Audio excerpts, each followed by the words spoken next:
আসসালামু আলাইকুম প্রিয় দর্শক, আপনাদের সকলকে আমন্ত্রণ জানাচ্ছি।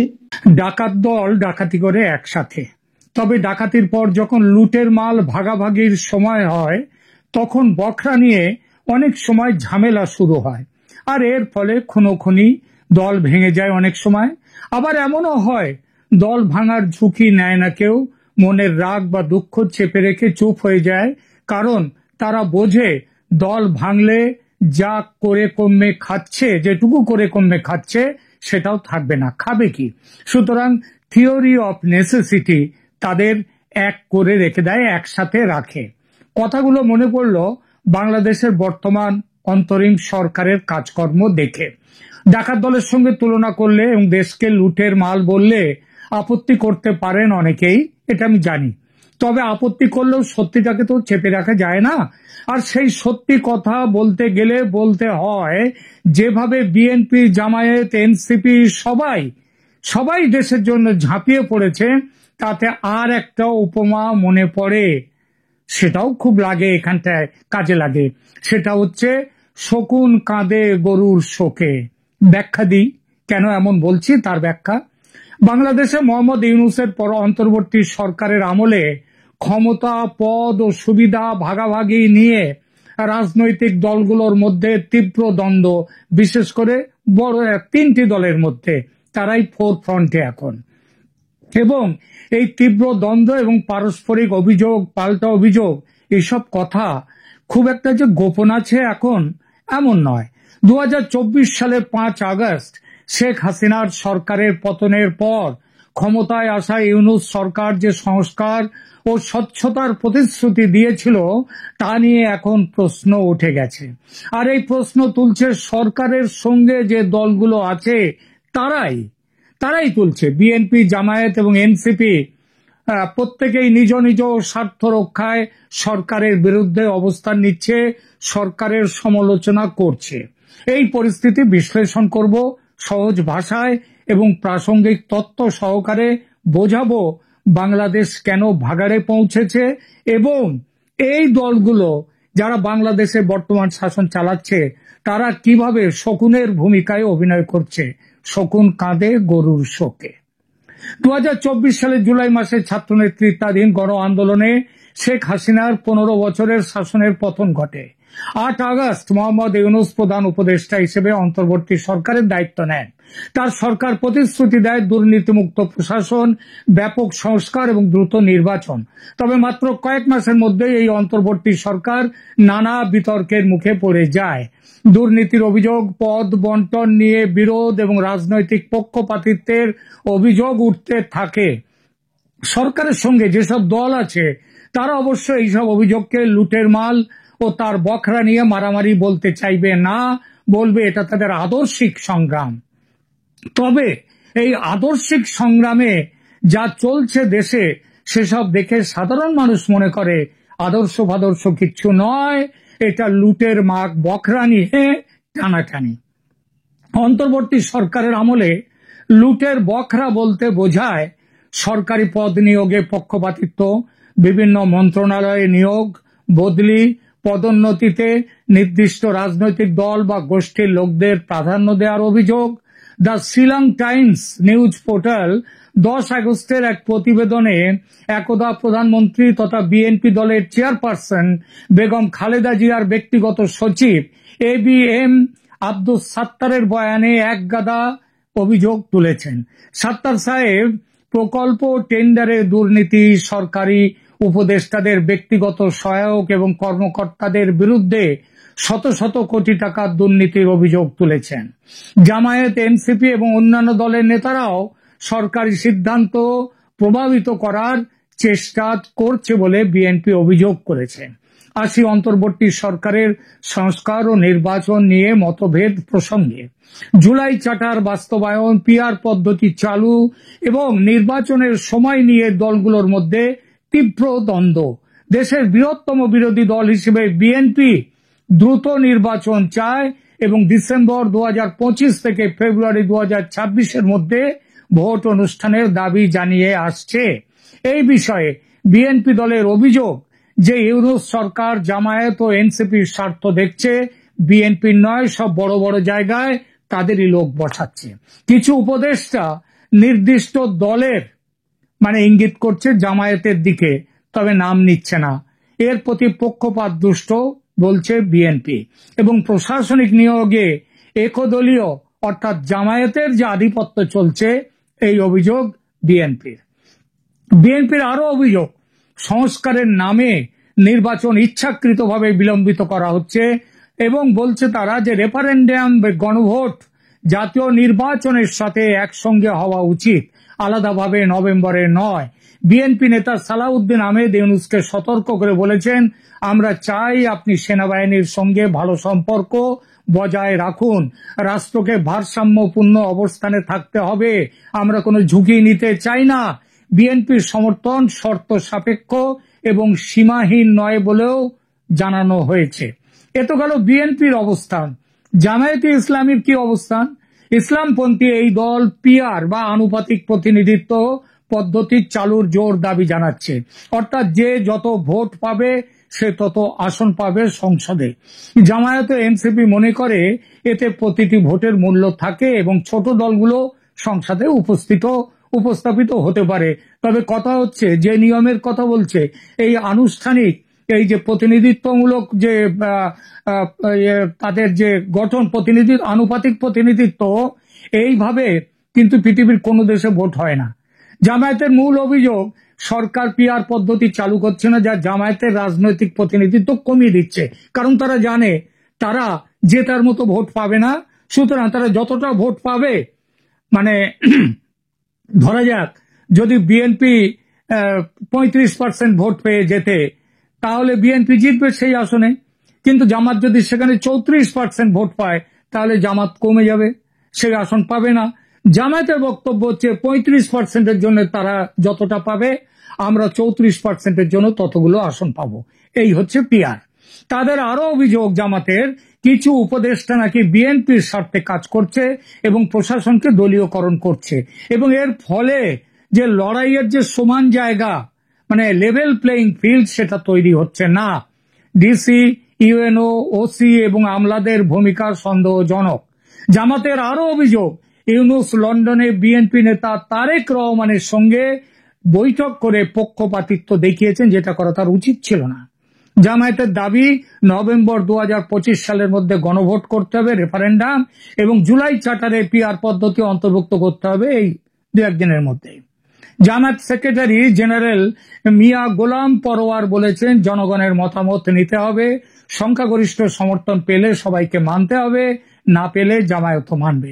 জামায়াত নেতা সৈয়দ আব্দুল্লাহ মোহাম্মদ তাহের, যিনি সম্প্রতি কয়েকদিন আগে নিউ ইয়র্কে এক সভায় 5 মিলিয়ন বা 50 লক্ষ যুবক নিয়ে ভারত আক্রমণ করে ভারতে গজওয়াতুল হিন্দ প্রতিষ্ঠার কথা বলে বিখ্যাত হয়েছেন, তিনি দাবি করেছেন যে তাদের কাছে কিছু উপদেষ্টার ষড়যন্ত্রের নাম ও ভয়েস রেকর্ডিং রয়েছে, যা এখন তিনি প্রকাশ করছেন না, তাদের সংশোধনের সুযোগ দেওয়ার জন্য।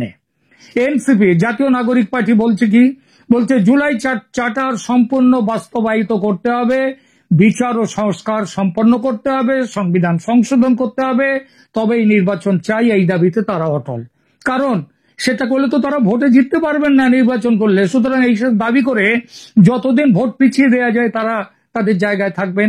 এনসিপি নেতারা সরকারি চাকরিতে নিজেদের লোক ঢোকানোর চেষ্টা করছে বলে কিন্তু প্রচুর অভিযোগ উঠেছে। এনসিপির যুগ্ম সচিব সালাউদ্দিন তানভীরকে এনসিটিবি বা জাতীয় পাঠ্যক্রম ও পাঠ্যপুস্তক বোর্ড এবং ডিসি নিয়োগ কমিশনের ডিসি নিয়োগের জন্য তিনি কমিশন করবেন, দরদাম করবেন, এবং হস্তক্ষেপের অভিযোগে সাময়িকভাবে সাসপেন্ডও করা হয়েছে তাকে। রেলওয়ে মন্ত্রণালয়ে নিয়োজিত 3 ছাত্র নেতার বিরুদ্ধে রেলের টিকিট কালোবাজারি, বদলি বাণিজ্য ও দুর্নীতির অভিযোগ উঠেছে। ইউনূস তারেক বৈঠকের পর এনসিপি হতাশা প্রকাশ করে বলে, সরকার শুধু একটি দলের অবস্থান ও দাবিকে গুরুত্ব দিচ্ছে। এনসিপি নেতারা মনে করে নির্বাচনের তারিখ ঘোষণায় বিএনপিকে অগ্রাধিকার দেয়া হয়েছে, যখন সংস্কার ও বিচার এনসিপির প্রধান দাবি ছিল। ওই ভাগাভাগি নিয়ে টানাটানি, লুটের বকরা নিয়ে টানাটানি, শকুন কাঁদে গরুর শোকে। উপদেষ্টা ও তাদের সহকারীদের বিরুদ্ধে অন্তর্বর্তী সরকারের দুর্নীতি মুক্ত থাকার প্রতিশ্রুতি সত্ত্বেও নানা কেলেঙ্কারি প্রকাশ পেয়েছে। আসিফ মাহমুদ সজীব ভুঁইয়া যুব ও ক্রীড়া দপ্তরের উপদেষ্টা এবং স্থানীয় সরকার মন্ত্রণালয়েরও ভার তার উপর। তার সহকারী ব্যক্তিগত সচিব মোয়াজ্জেম হোসেনের বিরুদ্ধে ৩০০ কোটি টাকা আত্মসাতের অভিযোগ। মিনি স্টেডিয়াম প্রকল্পের খরচ ১২ বিলিয়ন টাকা বৃদ্ধি করা হয়েছে, 158% বাড়ানো হয়েছে। এই ব্যাপারে চাপ দেওয়ার ব্যাপারে অভিযোগও এই মহাবিপ্লবী ছাত্র নেতা আসিফ মাহমুদ সজীব ভুঁইয়ার নামে। তার পিতার বিরুদ্ধে সন্দেহজনক পরিস্থিতিতে সরকারি ঠিকাদার লাইসেন্স পাওয়ার অভিযোগ আছে, যার জন্য আসিফ প্রকাশ্যে ক্ষমা চাইতেও বাধ্য হয়েছেন। এছাড়াও বিস্তর অভিযোগ এই উপদেষ্টার ফুর্তি ফার্তার, ওই সে কি হাঁসটাস মাঝরাতে না শেষ রাতে হাঁস কেটে তার মাংস খাওয়া, এইসব নিয়ে যাক নিজে চাঁদাবাজি করতে গিয়ে ধরাও পড়েছেন এই উপদেষ্টা। বিএনপি চেয়ারপারসন খালেদা জিয়ার সচিব ABM আব্দুস সাত্তার অভিযোগ করেন, আমি অন্তত ৮ জন উপদেষ্টার সীমাহীন দুর্নীতির প্রমাণ দিতে পারি। কোনো পদে নিয়োগ বা বদলি তাদের খুশি না করে হয় না, মানে টাকা না দিয়ে হয় না। এক উপদেষ্টার APS এর অ্যাকাউন্টে ৩০০ কোটি টাকা পাওয়া গেলেও তার বিরুদ্ধে কোনো ব্যবস্থা নেওয়া হয়নি, তার বিরুদ্ধে FIR হয়নি, তাকে জেলখানায় পাঠানো হয়নি, গ্রেপ্তার হয়নি। সরকারি গাড়ির অপব্যবহার অজস্র। বহু উপদেষ্টা নিয়ম বহির্ভূতভাবে একাধিক গাড়ি ব্যবহার করছেন ব্যক্তিগত কাজে। এমনকি গাড়ি করে যে জায়গায় ৩-৪ ঘন্টায় যাওয়া যায় সেখানে হেলিকপ্টারে যাচ্ছেন এবং সেখানে রেড কার্পেট বিছিয়ে দেওয়া হচ্ছে তাদের অভ্যুত্থানের জন্য। তো এইসব কাজে ইউনূসের নিজের প্রতিষ্ঠান, ইউনূস নিজেও কম যান না। তিনি গ্রামীণ ব্যাংকে 5 বছরের কর ছাড় দিয়েছেন এবং গ্রামীণ কল্যাণকে এখান থেকে নিজের জন্য 666 কোটি টাকা করের অব্যাহতি তিনি আদায় করে নিয়েছেন। ক্রিপ্টো কারেন্সিতে সম্পদ লুকানোর অভিযোগ আছে। কিছু তথ্যসূত্র দাবি করেছে যে সরকারি কর্মকর্তা ও ছাত্র নেতারা বিটকয়েনে লাখ লাখ ডলার জমা করেছেন। কাদের কতটা জমা, ছোটখাটো একটু হিসাবটা দিয়ে দিই। নাহিদ ইসলাম, তার নামে আছে 204.64 BTC, যার বাংলাদেশি টাকায় যার পরিমাণ হচ্ছে প্রায় 220 কোটি টাকা তিনি জমা রেখেছেন। আসিফ মাহমুদ 113 BTC, তার হচ্ছে তার টাকার প্রমাণ কত হচ্ছে প্রায় 100 কোটি টাকার ওপরে। শফিকুল আলম ইউনূসের যে প্রেস সেক্রেটারি, যাকে অনেকে আবার আদর করে ডাস্টবিন শফিক বলেন, তিনি রেখেছেন 93.06 BTC মানে বিটকয়েন, যার মূল্য $10 মিলিয়ন, মানে $1 কোটি। মানে বাংলাদেশের হিসাবে দেখুন এবার কত কোটি টাকা হয়। যদিও এই তথ্য নিশ্চিত নয়, তারা বলতেই পারেন, কারণ প্রমাণ নেই, তবুও এটা গুরুতর আলোচনার জন্ম দিয়েছে। সবচেয়ে বড় কথা, এই অভিযোগের সত্যতা নির্ণয় করতে সরকার কিন্তু কোনো ব্যবস্থা নেয়নি। জুলাই চার্টার ও রেফারেন্ডাম নিয়ে দ্বন্দ্ব। সেখানে দেখুন, জুলাই চার্টার, জাতীয় চার্টার হলো 33টি রাজনৈতিক দলের মধ্যে সাংবিধানিক, নির্বাচনী, প্রশাসনিক সংস্কার বিষয়ে ঐকমত্যের ভিত্তিতে প্রণীত একটি ঘোষণাপত্র। আজকালের মধ্যেই সেটা বাইরে ঘোষণাপত্র জারি করার কথা, সব সই-সাবুত করে। এতে 28টা পয়েন্ট রয়েছে, যার মধ্যে আছে 84টি প্রস্তাব। অর্ধেক সাংবিধানিক সংস্কার সংক্রান্ত, মানে সংবিধানকে ওলটপালট করে দেয়া। রাজনৈতিক দলগুলির 60% দল এই চার্টারে স্বাক্ষর করতে রাজি হয়নি। আসা যাক রেফারেন্ডাম বা গণভোট প্রসঙ্গে। নভেম্বর 2025 সালে নির্বাচনের আগে রেফারেন্ডাম চায় জামাত ও NCP। তারা বাংলাদেশের সংবিধান, বাংলাদেশের গণতন্ত্র খোলনলচে পাল্টে দিতে চায়। বিএনপি আবার রেফারেন্ডাম নির্বাচনের সাথে, বিএনপি কিন্তু বলে এটা করতে হবে ফেব্রুয়ারিতে 2026-এ, ভোট এবং গণভোট দুটো একসাথে হবে, তাতে অর্থের সাশ্রয় হবে। পিআর পদ্ধতির অন্তর্ভুক্তি, জামাত দাবি করছে জুলাই চার্টারে পিআর পদ্ধতির প্রস্তাব রেফারেন্ডামে রাখতে হবে। বিএনপি ও জাতীয় পার্টি সংবিধান অনুযায়ী নির্বাচন চায়, পিআর নিয়ে তাদের মত নেই। জাতীয় ঐক্যমত্য কমিশনের ভূমিকা কি?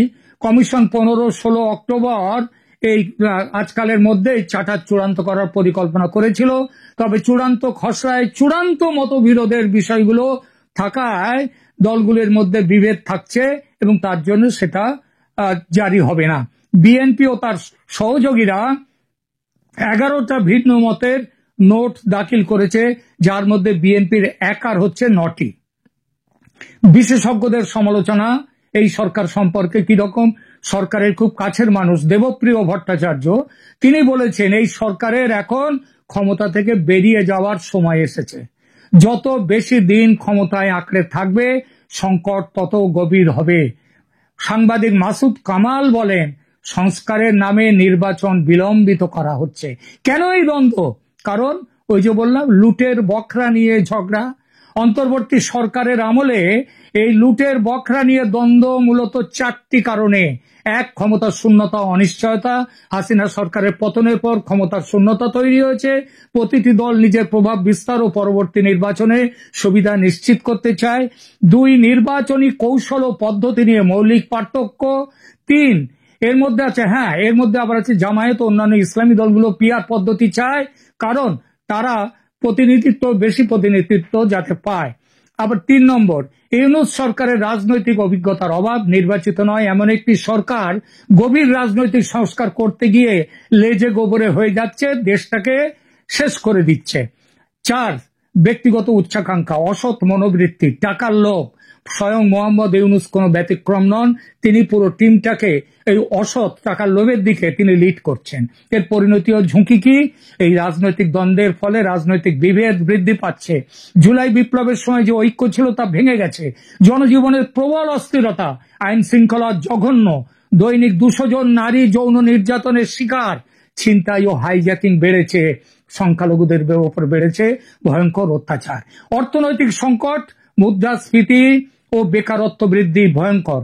অথচ সরকারি কর্মকর্তারা লাখ লাখ ডলার জমা করছে, ইউনূস কোটি কোটি টাকা খরচ করে বিদেশ ভ্রমণ করছেন ফুর্তি করতে। নির্বাচন বিলম্বের আশঙ্কা, সংস্কারের নামে নির্বাচন 2026 সালের পরেও পিছিয়ে যেতে পারে, যার ইঙ্গিত দিয়েছেন স্বয়ং মোহাম্মদ ইউনূস। এরই মধ্যে অশনি সংকেত, অপরাধ ট্রাইব্যুনালে সেনাকর্তাদের বিচার, সেনাবাহিনীকে দখল করে ইসলামিক রেভলিউশনারি গার্ড তৈরির পরিকল্পনা।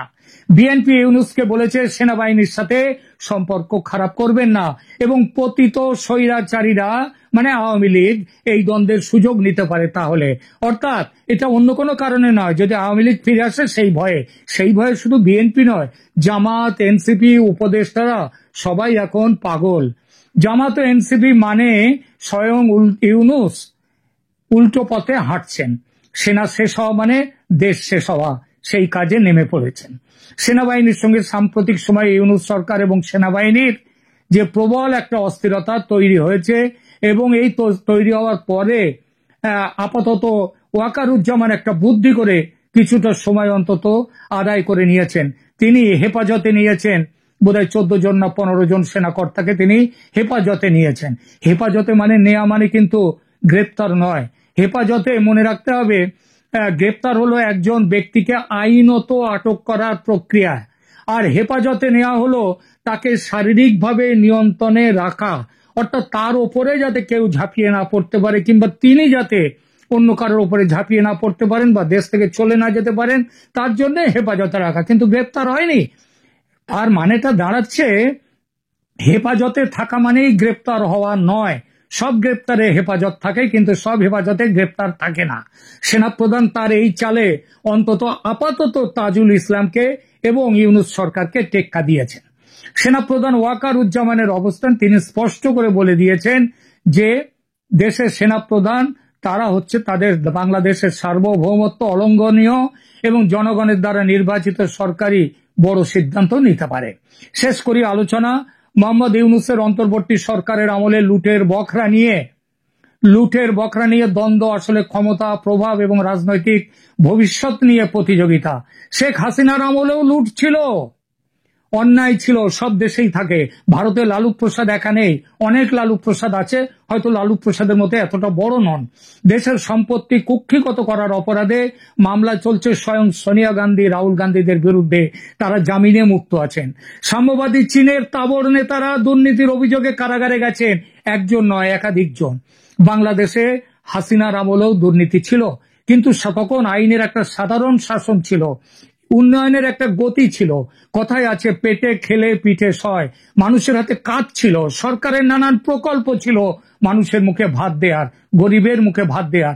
ভাতের চিন্তা করতে হয়নি বলে মানুষ গণতান্ত্রিক অধিকারের কথা বলেছে তখন। এখন পেটে ভাত নেই, তাই গণতন্ত্রের অধিকারের কথা কেউ বলেও না, আর বললে তার জায়গা জেলখানায়। হাসিনার থেকেও আরো বেশি কি বলবো, তাদের স্বৈরাচারী অন্তত এই ব্যাপারে এই সরকার।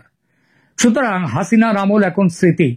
লুটের বকরা নিয়ে যখন খেয়ে ক্ষমতার অধিকারীদের, তখন সাধারণ মানুষের একমাত্র প্রার্থনা, হে ঈশ্বর মুক্তি দাও এই লুটেরাদের হাত থেকে। ধন্যবাদ।